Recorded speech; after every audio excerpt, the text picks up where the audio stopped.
I paid for my daughter's entire wedding, only to be erased from the celebration. Like I never existed. Then she chose to walk down the aisle with the same man my cheating ex left me for. So I quietly canceled everything behind the scenes, and let the fallout speak, louder than I ever could. It's truly hard for me to share this as a 57-year-old man, but I simply have to articulate what's been weighing on my mind for weeks. I'm at a loss for where else to express this. This story concerns my daughter, Kay, who is 27, and how she profoundly wounded me, leading to a drastic action I'm still grappling with. Let me give you some background. It's essential. Kay is my only child from my first marriage. Her mother left when Kay was 7, relocating to Europe with a man named Tom. I raised Kay alone for 5 years before I met my current wife, Jenna, who is 45. Those 5 years were incredibly challenging. I was a single dad trying to manage a business and support a child deeply affected by her mother's departure. About 2 months ago, Kay informed me she was marrying Ben. Kay and I have always had a difficult relationship. Truly, the challenges we've faced are unbelievable. Yet, when she told me about the wedding, I felt genuine happiness for her. It seemed like a positive turning point. She appeared very devoted to Ben, and I hoped she was finally finding stability. The issue was, Kay and Ben had very little money.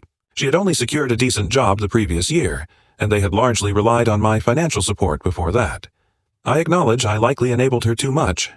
Since they could only manage a simple courthouse ceremony, I did what any father would. I offered to cover the entire wedding as a gift. The venue, catering, flowers, music, everything. We're talking about a $50,000 wedding. I'm not boasting, but my family's export business, spanning 2 generations, allowed me to afford it. I clearly recall the day we sat down to discuss the wedding arrangements. Kay actually seemed joyful, genuinely excited, something I hadn't witnessed in years. She showed me all these Pinterest boards and Instagram posts with wedding inspirations she admired.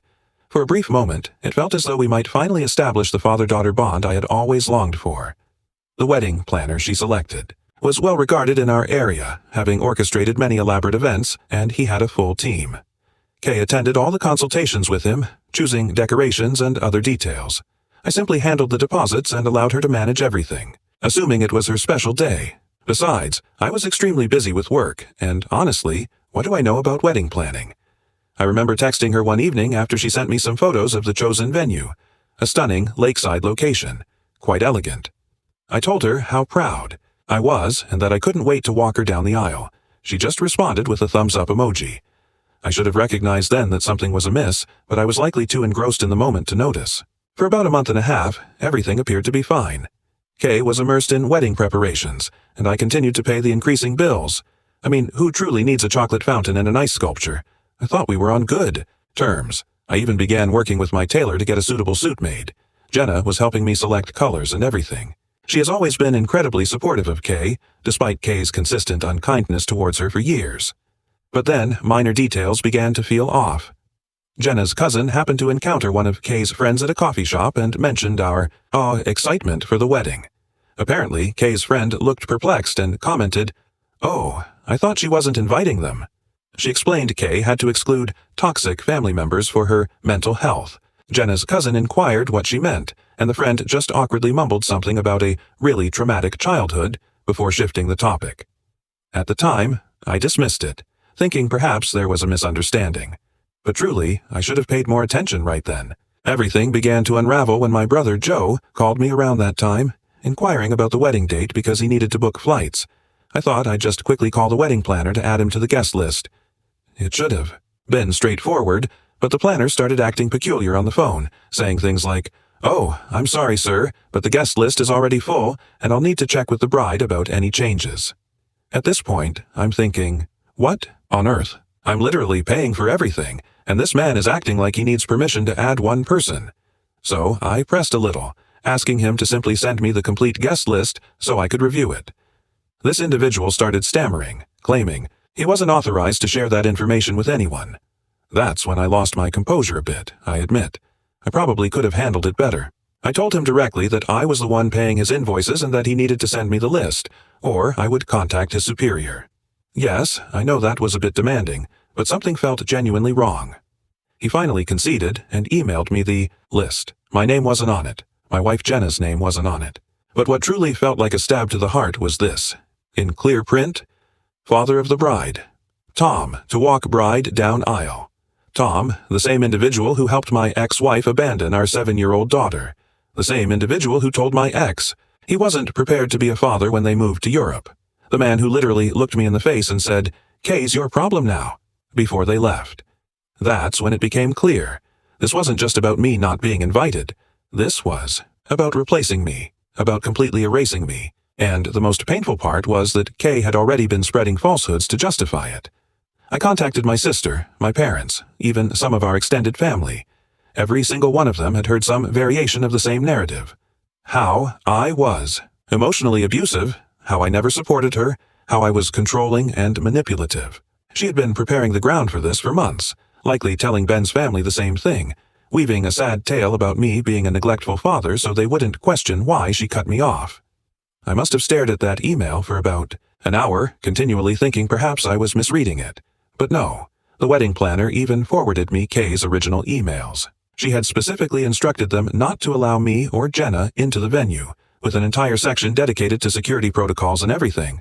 So here I was, $50,000 deep into my daughter's wedding, only to discover I wasn't even permitted to attend. Not only that, but she was having the man who abandoned her walk her down the aisle instead of me. The man who hadn't sent her so much as a birthday card in 20 years. I won't pretend I handled it well. I went on a pretty significant drinking binge for about a week, like taking shots for breakfast kind of binge. Jenna was genuinely concerned, constantly trying to get me to eat something, but I just couldn't. I just sat in my home office, staring at that email and drinking myself into oblivion.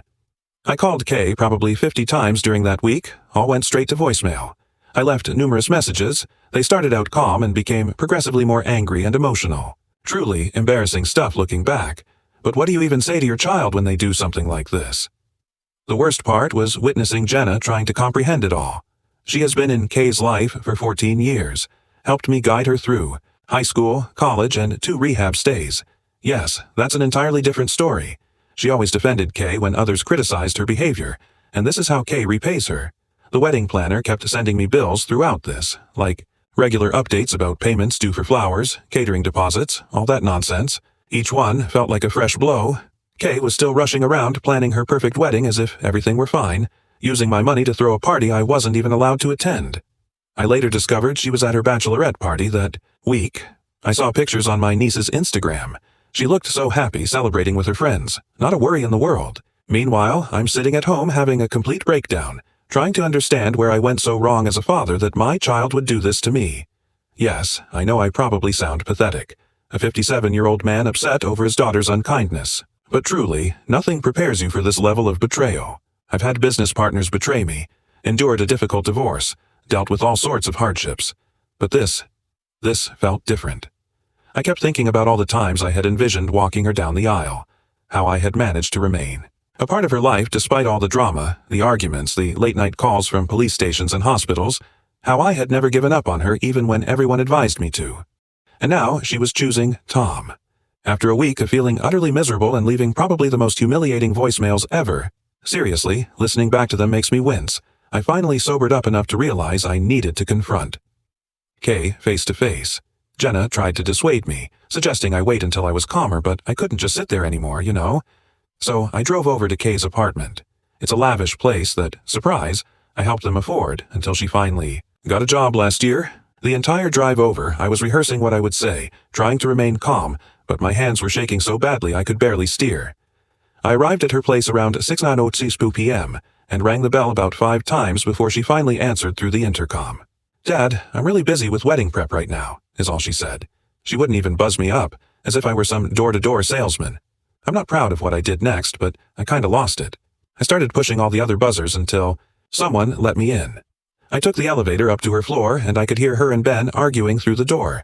Then Ben opened up, looking incredibly uncomfortable. Kay was standing there in their living room, which I furnished, by the way, surrounded by wedding magazines and sample centerpieces. She looked at me as if I were something undesirable stuck to her shoe. "What do you want?" she asked. I tried to maintain my composure, truly. I calmly asked her why she hadn't told me about Tom walking her down the aisle. Her response? She actually smirked and said, "At least he never replaced Mom." I was stunned. What? This man literally abandoned her, hasn't contacted her in 20 years, and I'm the villain for remarrying after 5 years of being a single dad? Then she dropped this gem. Well, now you know. Good for you. Saves you the travel time and expense. I'll send you photos if I get around to it. She said it so casually, like she was discussing canceling lunch plans or something. Ben just stood there, looking like he wanted to vanish. Then she hit me with, I had to set boundaries, Dad. You've always been controlling. This is my wedding, and I won't let you ruin it like you ruined everything else in my life. At first, I thought she was just being dramatic. Then Ben spoke up. Kay told me you had some anger issues when she was younger. She told me you used to yell at her all the time, threatened to send her away if she misbehaved. Ben continued, saying that I never truly supported her, just tried to control everything she did. I just stood there, stunned. Kay had convinced her own fiancé that I was some kind of abusive monster. I started asking Kay how she could do this to me, to Jenna. She interrupted me. Oh, here we go with the Jenna drama again. Poor Dad and his precious Jenna. Did you ever think maybe I didn't want your replacement wife at my wedding? That's when I noticed something. There was a framed photo of her and Tom on her coffee table. A recent photo. It turns out they had been in contact for months. She had been planning this entire charade behind my back, using my money to fund a wedding where she could play happy family with the man who discarded her. I asked her what I had done that was so terrible she'd rather have Tom walk her down the aisle. Her response, You're being dramatic. This is exactly why I didn't tell you. You always make everything about your feelings. This is my wedding, my choice. You're just the checkbook. Just the checkbook? 20 years of being there for every crisis, every meltdown, every rehab stay, every late-night emergency, and that's all I am to her. A checkbook. I looked at Ben and said, Good luck, man. You're going to need it. Then I left. The entire confrontation probably lasted 15 minutes, but it felt like hours. I drove home in a daze. I had to pull over at one point because I was hyperventilating. I called Jenna to come get me because I couldn't drive anymore. When Jenna picked me up, she took one look at my face and simply knew. She drove us to get ice cream, just like we used to do when Kay was little and having a bad day. She didn't say anything, just let me sit there and eat my sundae and try not to completely fall apart in public. After that confrontation at her apartment, I couldn't let it go. I called her the next day and she actually picked up this time, probably by accident. I started asking her what I had done that was so terrible. I don't know why I acted like that, but I truly needed to know the answer. She exploded, like 20 years of built-up resentment just came pouring out. According to Kay, I'm the worst father in history because I rubbed a stepmom in her face. Never mind that I waited 5 years after her mom left before even considering dating. 5 years of being a single dad, managing a business, and dealing with a child who was acting out more and more. And Jenna? She's been nothing but good to Kay, like above and beyond good. When Kay was caught with pills in high school, yes, that happened, Jenna's the one who found her a counselor. When Kay was failing out, Jenna spent hours tutoring her. But according to Kay, Jenna's just some gold digger who stole her dad. Then she brought up an incident from when she was living with my sister. You see, after some really rough patches, I thought perhaps Kay needed a change of scenery. My sister has a daughter the same age, so I figured maybe being around a cousin would help. Nope. Kay started bullying my niece badly, making this poor kid's life miserable. When I confronted Kay about it, she expected me to take her side, got incredibly angry when I wouldn't defend her behavior. According to her, that was me choosing other people over my own daughter. She conveniently forgets all the times I did choose her, like when she got caught with those pills at school. I fought tooth and nail to keep her from getting expelled, called in every favor I had.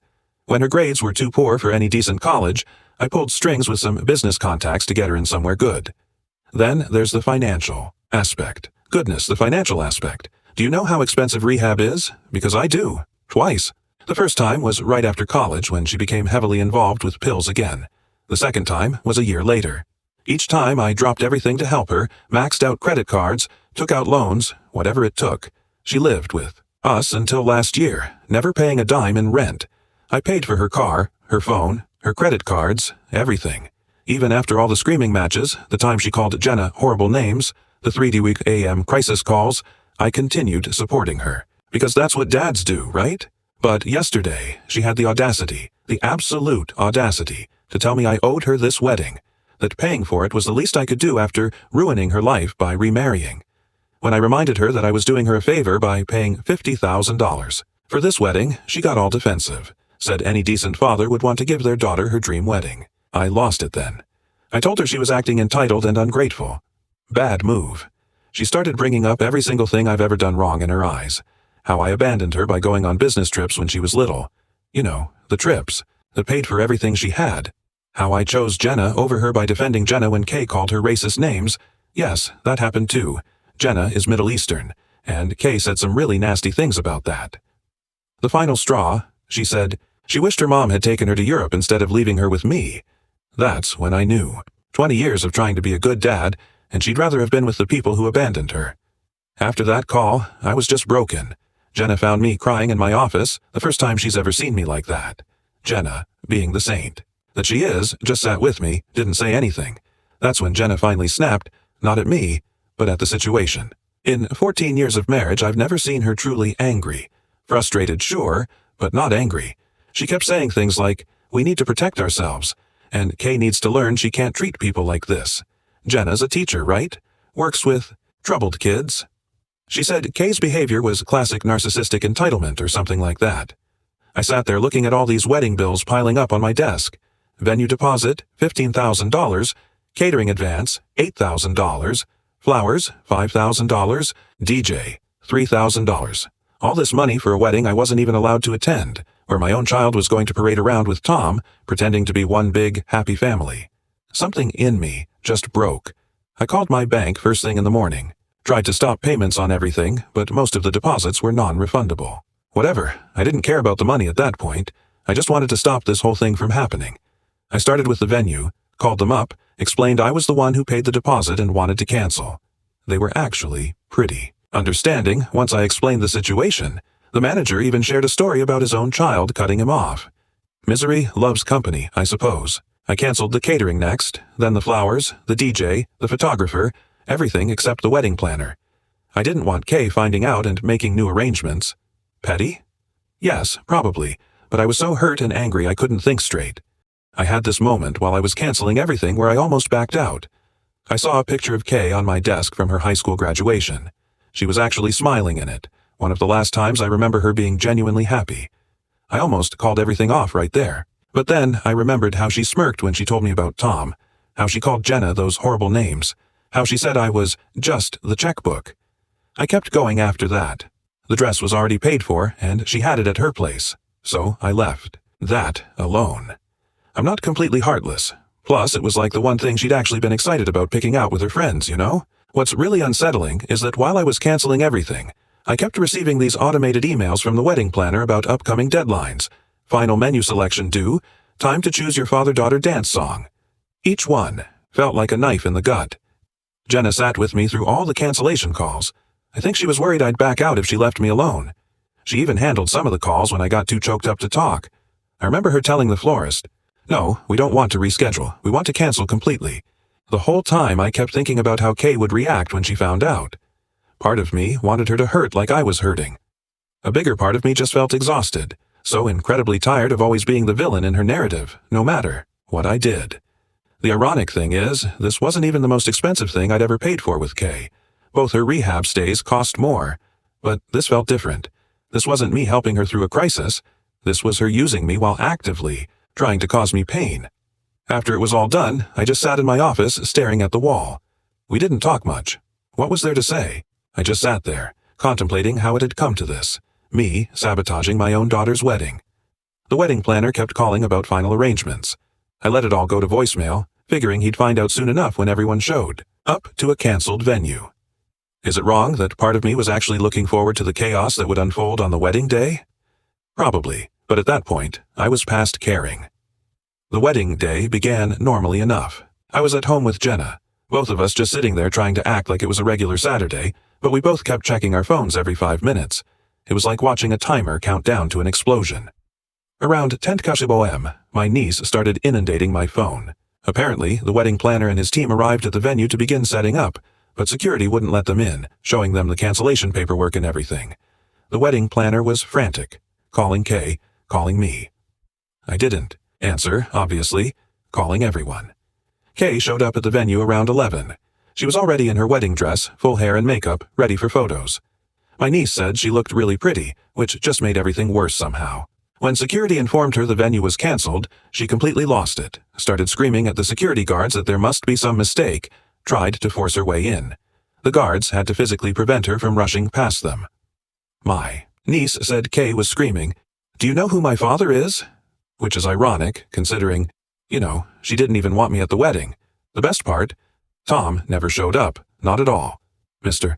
I'll walk you down the aisle didn't even bother to come. My niece said Kay kept calling him, but it went straight to voicemail. Guess some people never change, huh? Then Ben, the fiancé, arrived, and things became even more intense. Kay was trying to climb over a decorative fence to get into the venue, her dress getting all muddy. Ben was trying to stop her before she got arrested for trespassing.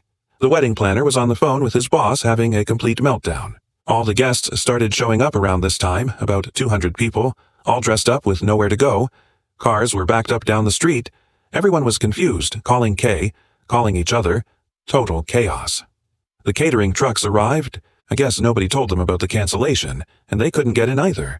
So now there were like 3 huge catering vans blocking traffic. Kay was still screaming at security. Guests were standing around confused, and the wedding planner looked like he was about to have a stroke. That's when Kay finally realized what had happened. My niece said she just went quiet all of a sudden, like eerily quiet. Then she started laughing like a crazy person, telling everyone, "My father did this, he ruined everything." She tried calling me, probably 50 times, left voicemails that became progressively more unhinged. I didn't listen to them until much later, but oh my goodness, she threatened to kill me, to kill Jenna, to burn our house down. Truly psychotic stuff. Around 1 p.m., she showed up at our house, still in her wedding dress, which was completely ruined by this point, makeup running down her face. But she couldn't get past the gate because I had deactivated her access code. She started leaning on the horn of her car, just holding it down for like 10 straight minutes. Our neighbors called, the police. By the time they arrived, she was out of her car, throwing rocks at our security cameras and screaming about how I ruined her life. The police had to basically drag her away. Ben looked like he wanted to die from embarrassment. I watched the whole thing on our security cameras. Jenna kept telling me to stop watching, but I couldn't. This was my daughter out there, having a complete mental breakdown in a muddy wedding dress. Honestly, the worst day of my life. The whole time I kept thinking about how this wasn't what I wanted. Yes, I wanted to teach her a lesson, but watching her fall apart like that was difficult, truly difficult. The wedding planner called me later about final payments. I told him to take it up with Kay. He started saying something about his reputation being ruined, but I hung up, way past caring at that point. I later found out that some of the guests went to Kay and Ben's apartment for an impromptu reception, with grocery store cake. Truly depressing stuff. Apparently, the days after the wedding were intense, like nuclear fallout intense. First, my parents showed up at our house the next morning. They're in their 70s and had to drive 3 hours to get here. My mom was furious, started going off about how we never abandoned family and what kind of father ruins his daughter's wedding. Dad just sat there looking disappointed, which honestly felt worse than Mom's yelling. I tried explaining about Tom, about Kay blocking us from the wedding, everything. Mom wasn't having it. Kept saying things like, "She's just confused, and you're the parent. You need to be the bigger person." Easy for her to say. Kay has always been an angel around them. Then they dropped the bombshell. They offered to pay for a new wedding, completely covering all the costs so Kay could reschedule everything. My own parents going behind my back like that hurt, really hurt.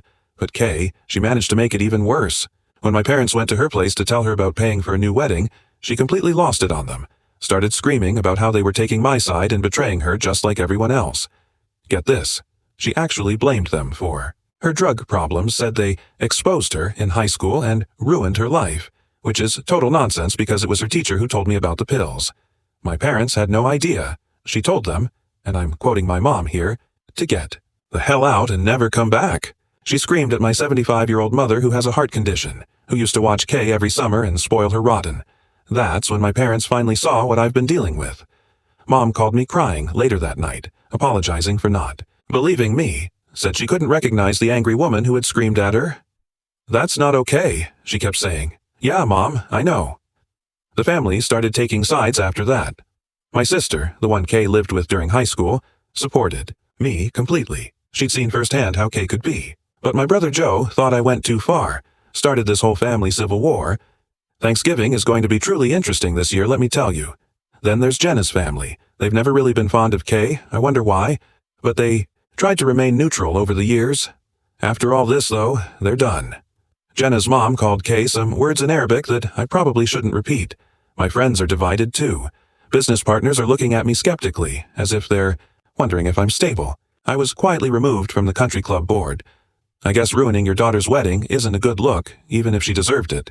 The worst part, I found out Kay's been telling everyone I did this because I'm racist against Ben's family, which is ridiculous because Jenna is literally Middle Eastern, and Ben's family is just regular white people from Ohio. But the story is spreading. I lost some contracts because of it. My secretary quit. Reading all these fabricated stories about myself online, watching my reputation plummet, it's surreal. And through all this, there's this voice in the back of my head saying, "You did this. You're the adult. You should have been better." I can't sleep most nights, just lie there wondering if I went too far, if I should have just endured it and paid for the wedding like a good father. Then I remember how she treated my parents, these sweet old people who have done nothing but love her, how she made my mom cry, and suddenly I don't feel so guilty anymore. Jenna has been my unwavering support through all this. She caught me looking at old baby pictures of Kay the other night, just sat with me, didn't say anything. I think she's hurting too, but trying to remain strong for me. Then I found out through my niece's Instagram that Kay and Ben had a small wedding about a month after the disaster I caused, just like 20 friends at some backyard barbecue. Tom didn't show up for that one either. What a surprise. At least they got married, I suppose. Life slowly returned to a semblance of normalcy. Jenna and I tried to move on.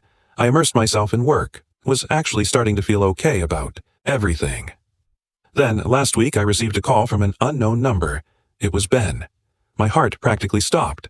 I thought something had happened to Kay. But no, it turns out things are far more complicated than I imagined. Ben wanted to meet. For dinner, wouldn't tell me why over the phone. Just said he needed to talk. I probably should have told him to get lost, but curiosity got the better of me. I told Jenna I was meeting him. She wasn't pleased about it. I went to this bar downtown. Guys, oh my goodness. It turns out Kay and Ben separated 3 months ago. Why? Because she's been absolutely terrorizing him. Like throwing plates during arguments, breaking his belongings, screaming at him for hours. Sound familiar? According to Ben, she completely lost it after they moved to a new city for his job, even though she secured a similarly paying job there. She blamed him for isolating her from her friends, started acting paranoid, saying everyone was against her. But I didn't expect that. Ben apologized to me. He said he saw how Kay treated me and Jenna before the wedding, but didn't say anything, because she had manipulated him into thinking we deserved it. His words, not mine. He admitted he should have recognized the warning signs, said Kay love-bombed him at first, was incredibly sweet and fun, then slowly started revealing her true self after they moved in together. By the time the wedding drama happened, he was already walking on eggshells around her. Get this. She even threw a fit because he wanted to invite his sister to their small backyard wedding. Said she was trying to take over everything just like Jenna did. His sister at his own wedding. Ben asked if I'd help get Kay into therapy. He said she's been spiraling since their separation, calling him 50 times a day, showing up at his work. He still cares about her but can't handle the abuse anymore. I didn't know what to say. Part of me wanted to tell him, "Welcome to my last 20 years." But he looked so broken, so genuinely worried about Kay. It reminded me of myself at his age. So, yes, I went to see Kay. Jenna begged me not to go alone, but I didn't want her to have to deal with Kay's irrational behavior. A bad decision. Kay's apartment was a mess, like concerning level mess. She started screaming the moment she saw me, called me every derogatory name imaginable, blamed me for Ben leaving, for her mom leaving, for literally everything wrong in her life. I tried to stay calm, told her she needed help, that she could say whatever she wanted about me, but she needed to see a therapist first. She just laughed. Then she said something that chilled me to the bone. She said she hated Jenna so much she wanted to kill her. Not like casual hate, she had this look in her eyes that truly terrified me. I left pretty quickly after that, called Ben from my car, told him I tried, but there's nothing I can do. She's too far gone. But I couldn't just give up completely. I reached out to Kay's old best friend from high school. Her family was our neighbor back then. She lives in South Africa now, but they kept in touch. I asked her to try talking to Kay about getting help. Surprisingly, it worked. Kay agreed to therapy, even apologized to my parents last week, though she still says she'll never forgive me or Jenna. I don't know what happens next. The daughter I raised is still in there somewhere, buried under all that anger and hatred, but I can't be the one to save her anymore. I had to learn that the hard way. I just wanted to provide an update to all of you. Thanks for the support over the past year. Special thanks to the other parents who shared similar stories. It helped me feel less alone in all this. I guess the lesson is sometimes you can love someone with all your heart and still need to let them go. It hurts, though,